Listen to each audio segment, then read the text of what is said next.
వాసులకు అమ్మగారికి ప్రభువైన యేసుక్రీస్తు వారి నామమున వందనాలు తెలియజేస్తున్నాను.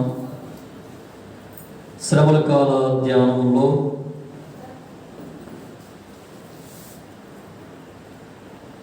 క్రీస్తు ప్రభు మన కొరకై తన ప్రాణాన్ని బలియాగముగా అర్పించుటకు, మనలను రక్షించుటకు, మన పాపముల నుండి విమోచించుటకు, మానవాళి రక్షణ కొరకై తాను చేసినటువంటి అతి గొప్ప కార్యము, దాని ద్వారా మనలో ఉన్నటువంటి చెడును తొలగించుకున్నట్టు దేవుడు మనలను ఆయత్తపరచున్నట్లుగా వాక్యం ద్వారా సరిచేసుకుందాం. ఈ దినము మన హృదయాల్లో ఉన్నటువంటి మరొక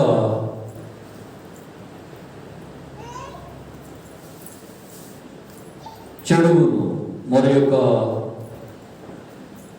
అపవిత్రతను కలిగించుచున్నటువంటి అంశాన్ని తెలియజేసుకుందాం, నేర్చుకుందాం వాక్యం ద్వారా. అది ఏమిటంటే హృదయ కాఠిన్యత. హృదయ కాఠిన్యత.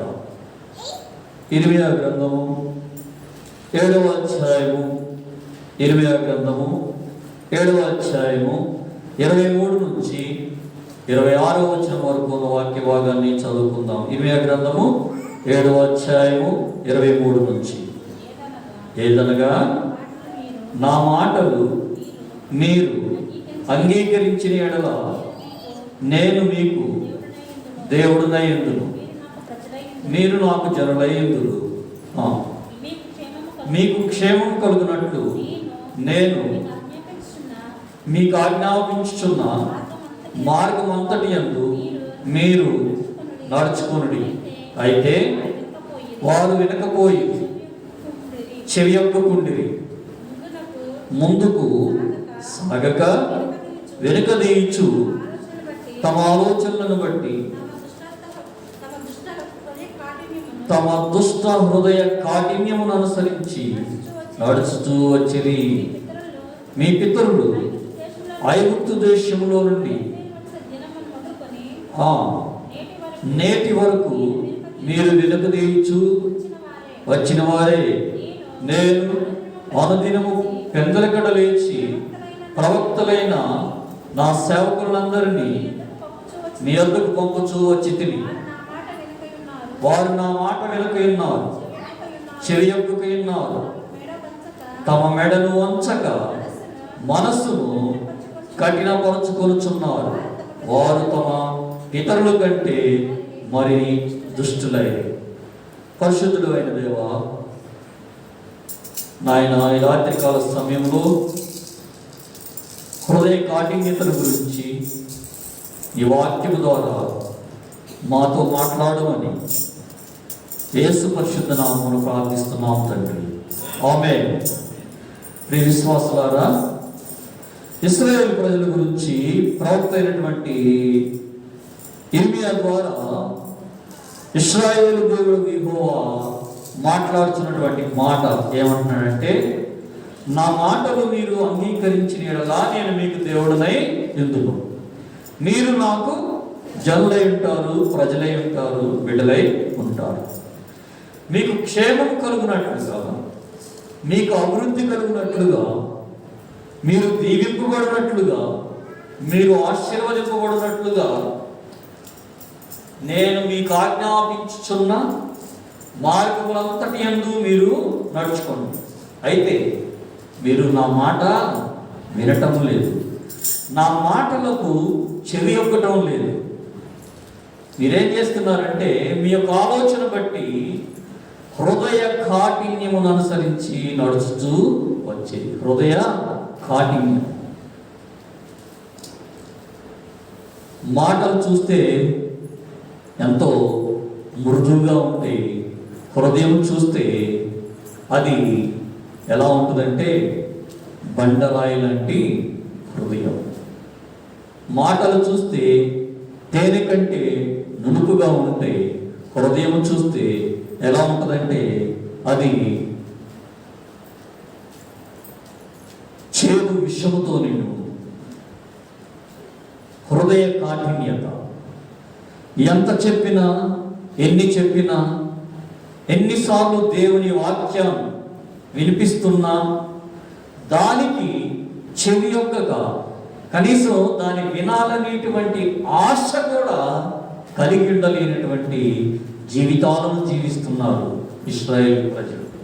ఎందుకంటే వారి కొరకు అనుదినము కూడా పెందలక్కడ ప్రవక్తలను పంపించి వారికి దేవుని మాటలను వినిపించాలని దేవుడు ఉద్దేశం కలిగి ఉంటే వారు ఆ మాటలను వినటం లేదు, చెవి యొక్కకున్నారట. ఎంతకంతకు కూడా తమ మెడను వంచక మనస్సును కఠినపరుచుకుంటున్నారు.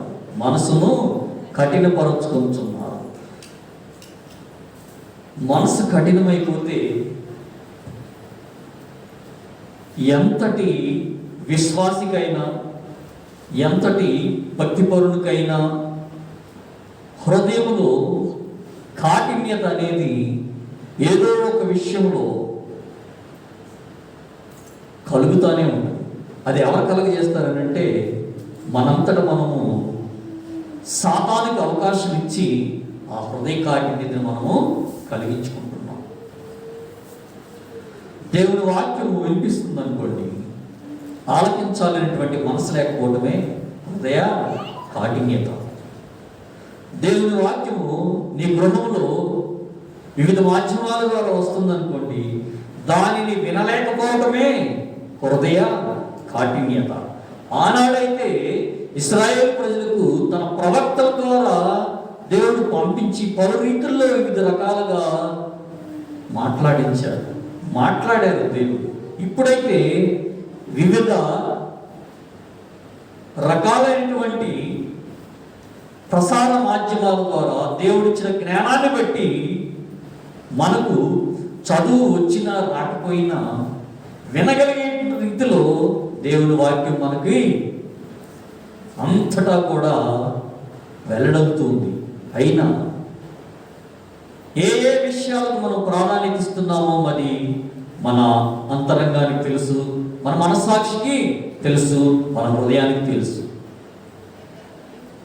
దేవుని వాక్యము వినకపోవటమే హృదయ కాఠిన్యత. దేవుని వాక్యము వినకపోవటమే, వినాలి అనేటువంటి ఆశ కలిగి ఉండకపోవటమే హృదయ కాఠిన్యత. ఎంతవరకు కూడా ఎన్ని రీతులుగా దేవుని వాక్యము వివిధ బహిరంగ సభల ద్వారా కానీ, సువార్త కూడికల ద్వారా కానీ, స్వస్థత కూడికల ద్వారా కానీ, లేదా మందిరాలలో కానీ, సేవకుల ద్వారా కానీ, సువార్తికుల ద్వారా కానీ, పాస్టర్ల ద్వారా కానీ వివిధ రకాలుగా దేవుని వాక్యము విత్తబడుతూ ఉంది, వెదజల్లబడుతూ ఉంది. అయినా కానీ హృదయాన్ని ఏం చేసుకుంటున్నారండి? మెడలు ఉంచక మనస్సును కఠినపరుచుకుంటున్నారు. ఎందుకు ఆ విధంగా చేస్తున్నారు? ఇర్మీయా గ్రంథము 17వ అధ్యాయము 23వ వచనం చూస్తాం. ఇర్మీయా గ్రంథము 17వ అధ్యాయము 23వ వచనము. అయితే వారు వినకపోయిరి, చెవిని పెట్టకపోయిరి, వినకుండాను బోధ నొందకుండాను మొండికి ఏం చేస్తున్నారండి? వినకపోతున్నారు, చెవి పెట్టకపోతున్నారు, వినకుండా బోధ నొందకుండా మొండికి తిరిగి. ఆ పై వచనాల్లో చూస్తే మీరు మీ యొక్క విశ్రాంతి దినాలని ఆచరించండి, నా విశ్రాంతి దినాన్ని మీరు ఏ విధంగా పవిత్రంగా ఆచరించాలో ఇశ్రాయేలు ప్రజలకు దేవుడు అక్కడ చెప్తూ ఉన్నారు. వాటిని చెప్తూ ఉన్న రీతిని బట్టి వారు ప్రవర్తించట్లేదండి. అంతకంతకు వారు ఆ విశ్రాంతి దినాన్ని అపవిత్రపరుస్తున్నారు. ఏ విధంగా విశ్రాంతి దినాన్ని పరిశుద్ధంగా ఆచరించాలి, పవిత్రంగా ఉంచాలి అనేటువంటి విషయంలో వారు దేవుని మాటను వినటం లేదు. దేవుని బోధను వారు ఏం చేస్తున్నారట? అంగీకరించటం లేదు. ఆ బోధ వినాలనేటువంటి కాంక్ష వారికి లేకపోతుంది. ఎందుచేత అలా చేస్తున్నారు అని అంటే వారి హృదయంలో ఉన్నటువంటి మూర్ఖత్వం అలా చేస్తుందట. ఆ మూర్ఖత్వము, ఆ మొండితనము లేదా ఆ కాఠిన్యత అనేది, హృదయ కాఠిన్యత అనేది ఎన్నిసార్లు ఎన్ని రకాలుగా గద్దించినా కానీ ఆ హృదయము లోబడదు. ఆ వ్యక్తి మారడు, ఆ మనిషి బ్రతుకు మారదు, అతని జీవితం మారదు, మనసు మారదు, మారు మనసు పొందడానికి ఇష్టపడడు. సామెతల గ్రంథము 11వ అధ్యాయము 3వ వచనంలో సొలొమోను అంటాడు కదా, ఆ విధంగా అతని హృదయం తయారవడానికి కారణం ఏంటంటే సామెతల గ్రంథము 11వ అధ్యాయము 3వ వచనం చదువు. యథార్థవంతులు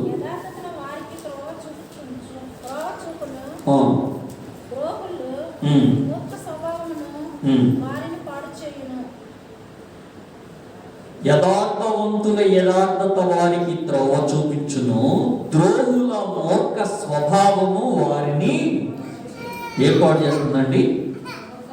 మూర్ఖ స్వభావం సాధారణంగా చిన్నపిల్లల్లో అలాంటి మూర్ఖ స్వభావం ఉంటుంది. ఆ మూర్ఖ స్వభావము విశ్వాసంలో కానీ సంఘంలో కానీ ఒక వ్యక్తిలో కానీ ఉంటే ఆ వ్యక్తి తన యొక్క జీవితాన్ని పాడు చేసుకుంటాడు. ఆ విశ్వాసి సంఘాన్ని పాడు చేస్తాడు. సంఘము భ్రష్టత్వానికి అప్పగించబడు. మూర్ఖ స్వభావము హృదయములో ఉన్నాం. ఎలాంటి మూర్ఖ స్వభావం అంటే దేవుని సేవకుడు, దైవజనుడు లేదా బోధకుడు వాక్యాన్ని చెప్తుంటే, వాక్యాన్ని బోధిస్తూ ఉంటే అది అందరినీ ఉద్దేశించి అందరికీ ఆత్మలను ఉజ్జీవింపచేసేది లేదా ఆత్మలను రగిలింపచేసేది, హృదయాలను బద్దలు కొట్టేటువంటి సుత్తి వంటి వాక్యము వినిపిస్తున్నారు అనేటువంటి స్వభావం మనిషిలో ఉండాలి, విశ్వాసిలో ఉండాలి. అలా లేక, అలా ఉండక ఆ వాక్యము కేవలము వేరే వారిని ఉద్దేశించి చెప్తున్నారు అనేటువంటి భావన మనకు కాదు. అది ఎవరికి కాదు? మనకు కాదు.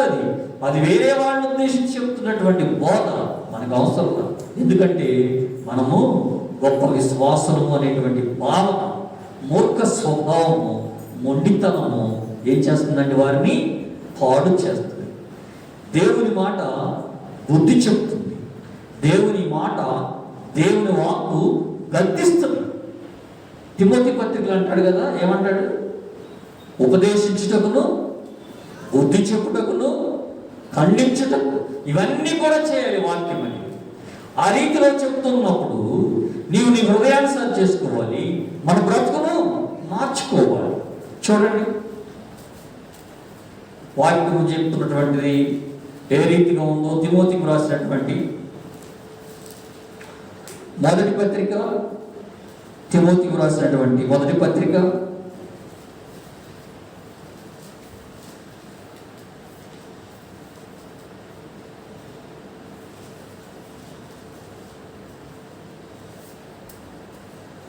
4వ అధ్యాయము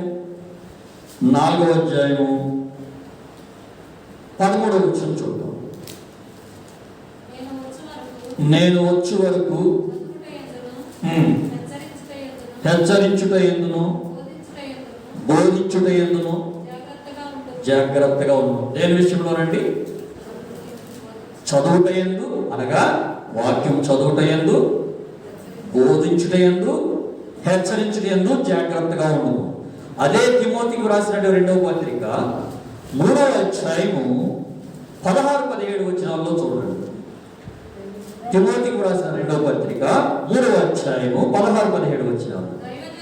దైవజనుడు సన్నద్ధుడై ప్రతి సత్కార్యమునకు పూర్ణముగా సిద్ధపడి ఉండునట్లు దైవావేశము వలన కలిగిన ప్రతి లేఖనము ఉపదేశించుటకును, ఖండించుటకును, తప్పుదిద్దుటకును, నీతి యందు శిక్ష చేయుటకును ప్రయోజనకరమై ఉన్నది. ఈ వాక్యము ఎవరు చెప్పినా, ఎవరు బోధించినా ఏ ఉద్దేశం కలిగి ఉందండి? అది దైవావేశం వలన వచ్చినటువంటి, దైవావేశంతో చెప్పబడినటువంటి వాక్కు.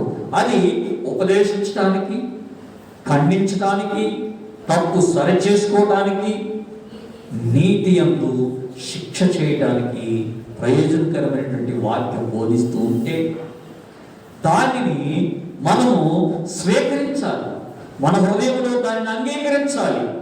అలా అంగీకరించకపోతే ఆ మూర్ఖ స్వభావము, ఆ మొండితనము మనల్ని ఏం చేస్తుందంటే పాడు చేస్తుంట. అలా ద్రోహ స్వభావంతో, మూర్ఖత్వంతో, హృదయ కాఠిన్యతో, అనగా దేవుని వాక్యానికి చెవి యొక్కని వారి ఎడల దేవుని యొక్క శిక్ష బహు కఠినముగా ఉంటుంది. అతగాడట అలాంటి స్వభావం గల వ్యక్తి, ఆ హృదయ కాఠిన్యత గల వ్యక్తి ఏమైపోతాడో చూడండి. సామెతల గ్రంథము 29వ అధ్యాయము 1వ వచనము. సామెతల గ్రంథము 29వ అధ్యాయము 1వ వచనము. ఒకవేళ నీవు బోధన గనక, లేదా నీ గద్దింపులు గనక, నీ ఉపదేశాన్ని గనక నీవు అంగీకరించకపోతే, ఎన్నిసార్లు గద్దించినను తిరగలేకుండా ఏమవుతాడండి? హఠాత్తుగా నాశనం అయిపోతాడట. ఏమి జరుగుద్దో, ఎప్పుడు ఏమి సంభవిస్తుందో తెలియని రీతిలో నాశనం అయిపోతాడు.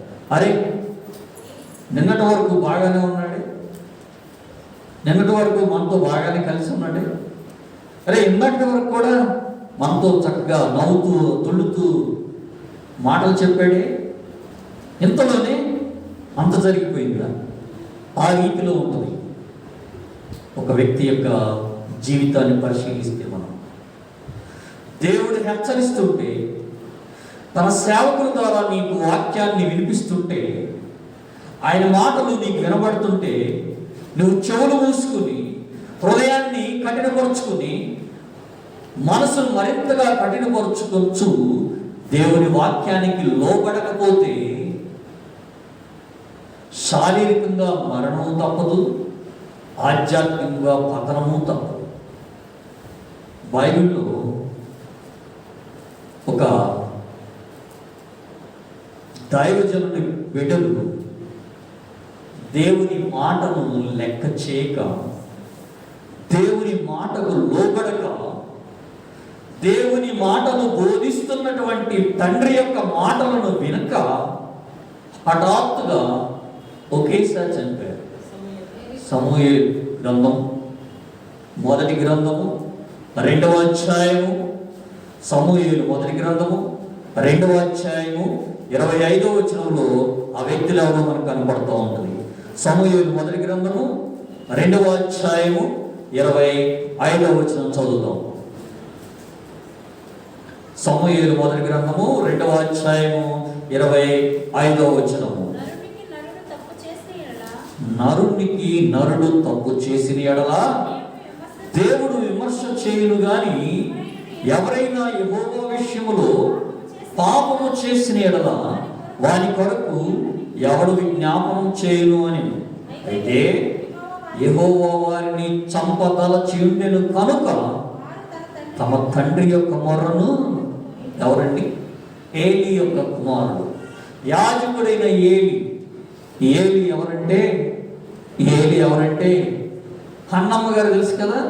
బిడ్డల కోసం కన్నీరు మున్నీరుగా దేవుని సన్నిధిలో మౌనంగా ఏడుస్తూ ఉంటే, ఏంటమ్మా తాగి మత్తుల్లో ఉన్నావని ఆ తల్లిని లేపుతున్నాడు యాజకుడైనటువంటి ఏలియా. ఆ ఏలియా గారి పిల్లలు, నాట్ ఏలియా, ఏలి. ఆయన పిల్లలు ఎలాంటి వారంటే, తండ్రి యాజకుడు, ప్రవక్త, మందిరంలో బోధిస్తున్నాడు, ధర్మశాస్త్రాన్ని ప్రకటిస్తున్నాడు, విడమర్చి చెప్తున్నాడు. కానీ తన బిడ్డలు మాత్రం ఆయన మాటలు కానీ దేవుని మాటలు కానీ ఎరగని వారై ఉన్నారట. సమూయేలు మొదటి గ్రంథం 2వ అధ్యాయము 12వ వచనం చూద్దాం. ఏలీ కుమారులు యెహోవాను ఎరుగని వారై మిక్కిలి దుర్మార్గులై ఉండిరి. ఎంత గౌరవం చూడండి. తండ్రి బోధకుడు, తండ్రి ప్రవక్త, తండ్రి యాజకుడు. యాజకుని బిడ్డలు ఎలా ప్రవర్తిస్తున్నారు? దేవుని ఎరగని వారై మరింతగా మిక్కిలి దుర్మార్గులయ్యారు. ఏం చేస్తున్నారంటే, యాజకులు బిడ్డలై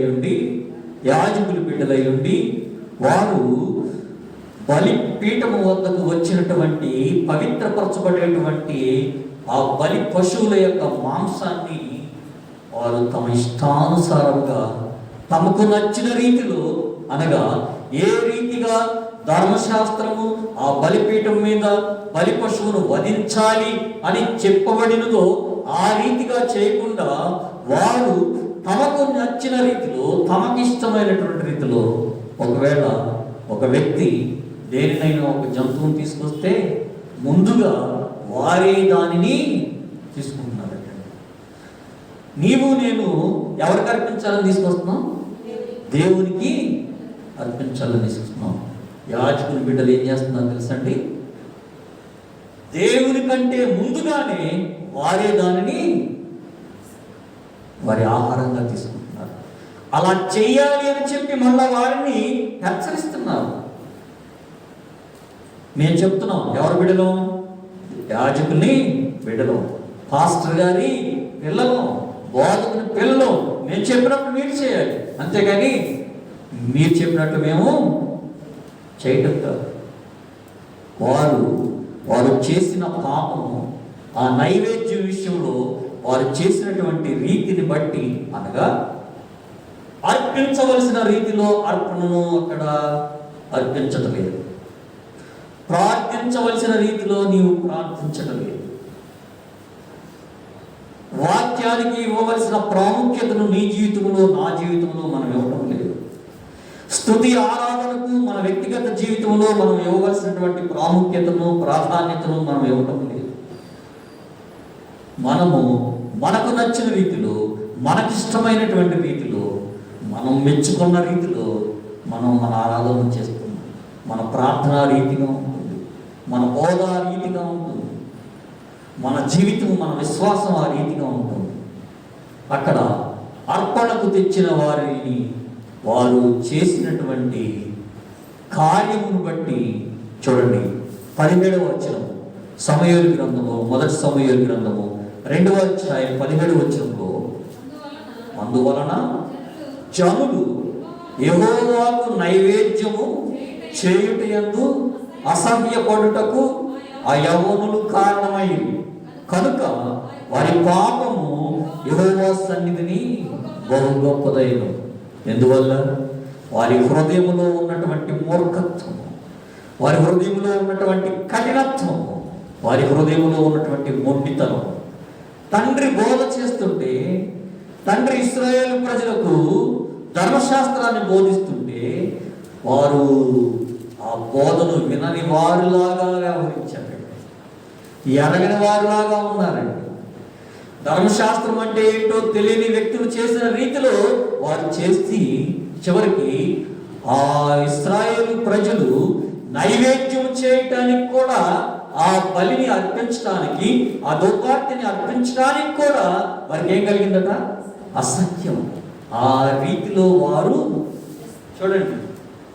నేను బోధ చేస్తున్నాను, నేను వాక్యం చెప్తున్నాను, నేను సిగరెట్లు తాగుతూ లేదా మద్యపానం సేవిస్తూ నా ఇష్టానుసారంగా నేను జీవిస్తూ పుల్పీట్ ఎక్కడగానే పవిత్రమైన మాటలు మాట్లాడాను అనుకోండి, విశ్వాసులైనటువంటి మనకు ఎలా ఉంటుంది? మీకు ఎలా ఉంటుంది? సంఘం ఎలా భావిస్తుంది? ఆ మందిరానికి వెళ్ళాలని ఉంటుందా? ఆ మందిరంలో ఆరాధించాలని అనిపిస్తుందా? ఆ మందిరంలో మనం విశ్వాసాన్ని పెంచుకోగలమా? ఆ బిడ్డలు చేస్తున్న పని, దైవజనుని బిడ్డలు చేసిన పని చివరికి ఆ జనులకే ప్రార్థన చేయాలంటేనే, ఆ మందిరంలో కూర్చోవాలంటేనే, ఆ మందిరంలో కూర్చుని దేవుని ధ్యానించుకోవాలనంటేనే ఏం కలిగింది? వారికి అసహ్యం కలిగింది. ఆ యాజకుల పట్ల అక్కడ జరిగిస్తున్నటువంటి తంతును చూచి వారు వెనుదిరిగిపోతున్నారు. ఇంక వెళ్ళకూడదు ఆ మందిరానికి అనుకుంటున్నారు. ఆ చోట్లోకి నేను అడుగు పెట్టకూడదు అనుకుంటున్నారు. వారి పాపము యెహోవా సన్నిధిలో ఏమైంది? గొప్పదాయను. అందుచేత దైవజనుడు ద్వారా ఒక దైవజనుడు వచ్చి ఏలీ వద్దకు వచ్చి ఈ మాటలు చెబుతున్నారు. ఎన్నిసార్లు గర్జించాడు? బహువృద్ధుడైపోయాడు తండ్రి అయినటువంటి ఏలీ. నాయన బిడ్డలారా, అంతేకాదు ఆ ఏలీ కుమారుడు ఆ మందిరంలో సేవ చేయడానికి వచ్చినటువంటి స్త్రీలతో అపవిత్ర కార్యానికి పూనుకున్నారు. ఇవి తెలుసుకున్న తండ్రి అయిన ఏలీ, బిడ్డలారా మీరు చేస్తున్నది తప్పు అని గద్దించినా కానీ వారు వినలేదు. అప్పుడు అంటున్నాడు వారి బిడ్డను చూసి, నాయనా మనుషుల పట్ల పాపం చేస్తే క్షమించవచ్చేమో కానీ దేవుడు దానిని తీర్పులో తెచ్చుకుని ఏదైనా చేస్తారేమో కానీ నీవు నేను యెహోవా విషయంలో పాపం చేస్తే, అనగా ఆయన పరిశుద్ధతను కాపాడటందు, ఆయన పవిత్రతలో మనము నిలబడలేకపోతే, ఆయన పవిత్రతను మనము కొనసాగించలేకపోతే, ఆయన పరిశుద్ధత విషయంలో మనము జాగ్రత్తగా లేకపోతే ఆయన పక్షాన ఎవరు ప్రార్థన చేయగలరు? ప్రార్థించే దైవజనుడే, ప్రార్థించే సేవకుని పిల్లలే ఆ రీతిగా వ్యవహరిస్తుంటే తండ్రి వారిని గద్దించాడు. అయినా వారి మాట వినలేదు. ఒక దైవజనుడు పంపించాడు ఏలీ వద్దకు.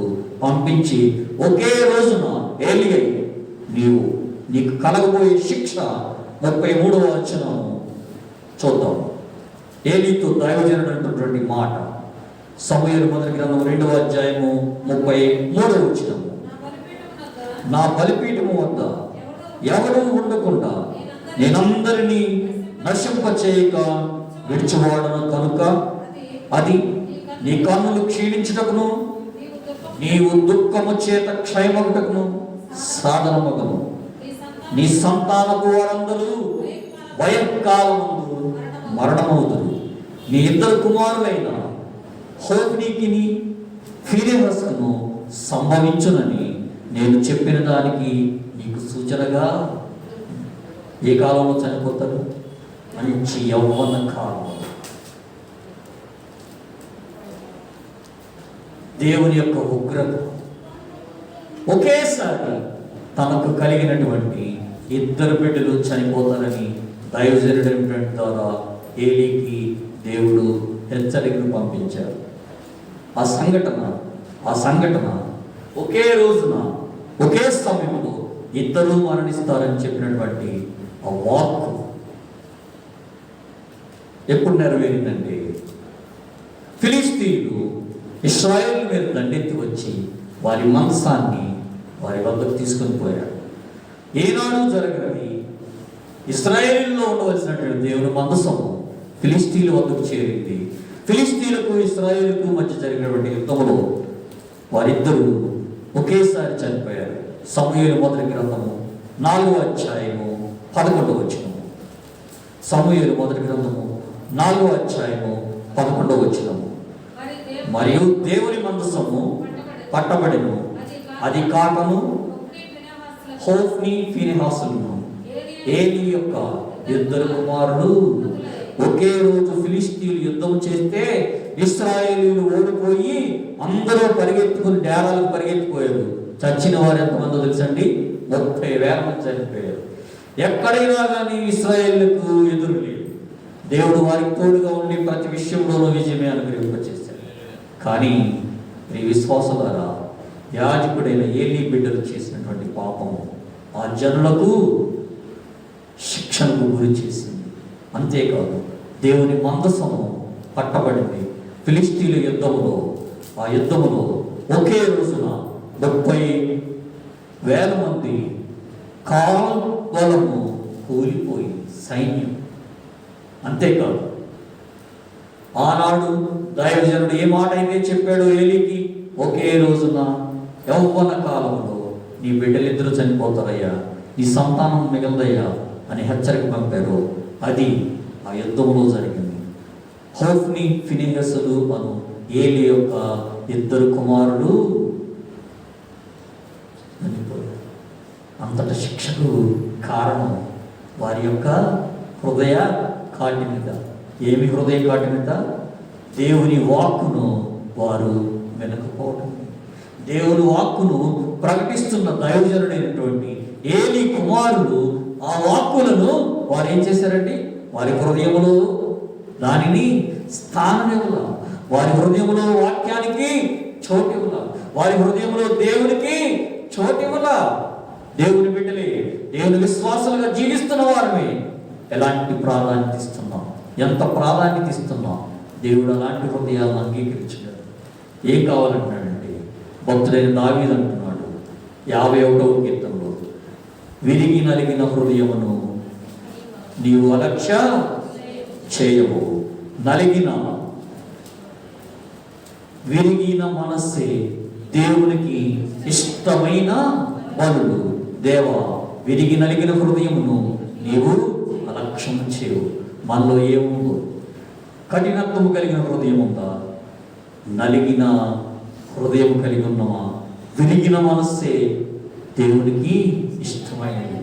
ఆ హృదయ కాఠిన్యంతో యాజకులు బిడ్డలు చనిపోయారు. దేవుని వాక్యాన్ని, నీకు ఇస్తున్న దేవుని వాక్యం, నీకు అందివ్వబడుతున్న దేవుని వాక్యానికి నీ హృదయంలో ఎలాంటి స్థానాన్ని ఇస్తున్నావు? ఎంత స్థానాన్ని ఇస్తున్నావు? దేవుని వాక్ అంటే దేవునికి ఉంటుంది.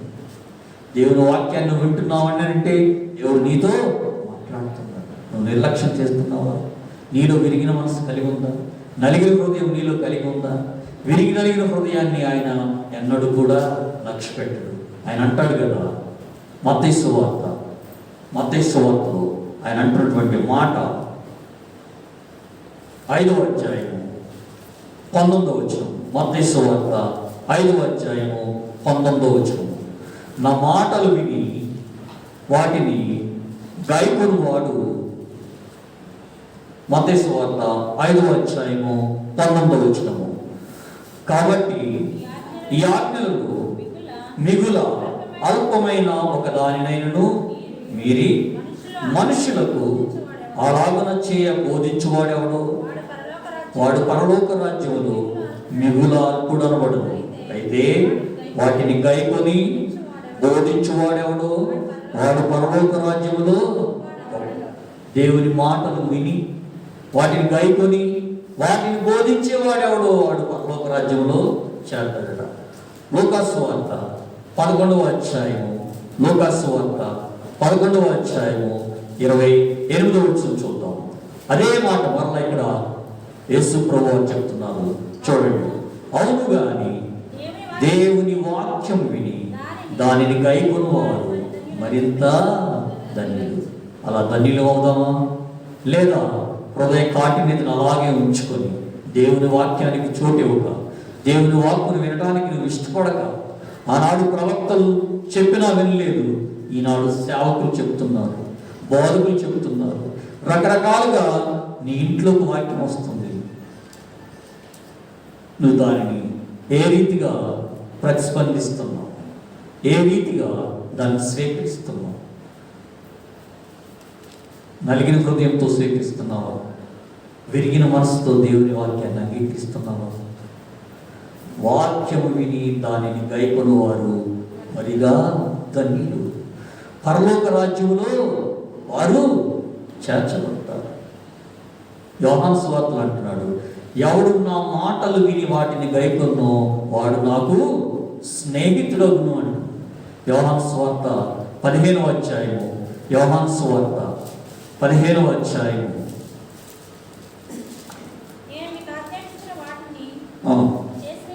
చేసిన ఎడల మీరు నాకు స్నేహితులై ఉందురు. స్నేహితులు అవుదామా?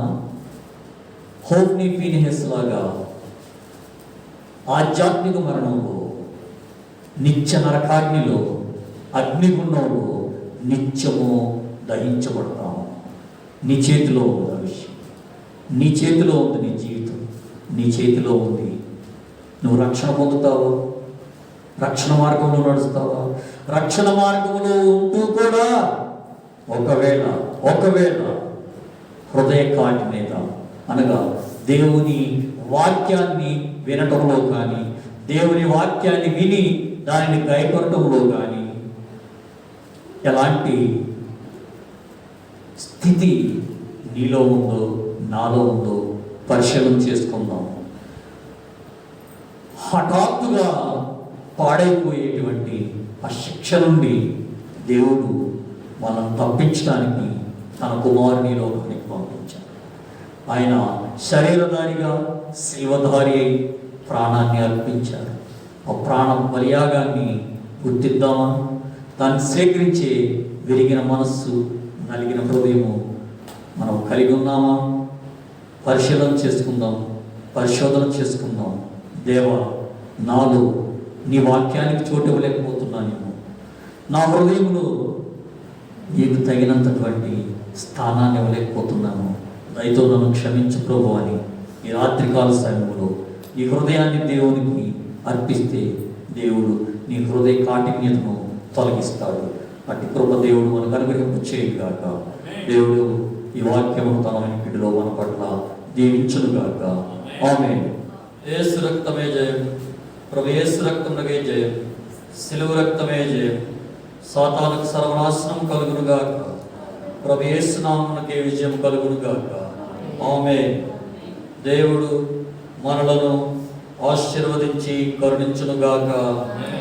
దేవుడు మనపై తన సన్నిధిని ప్రకాశింపచేసి మనలను కరుణించునుగాక. దేవుడు మన మీద తన సన్నిధి కాంతిని ఉదయింపచేసి మనకు సమాధానము కలుగజేయునుగాక. ఆమేన్, ఆమేన్, ఆమేన్. అందరికీ వందనాలు.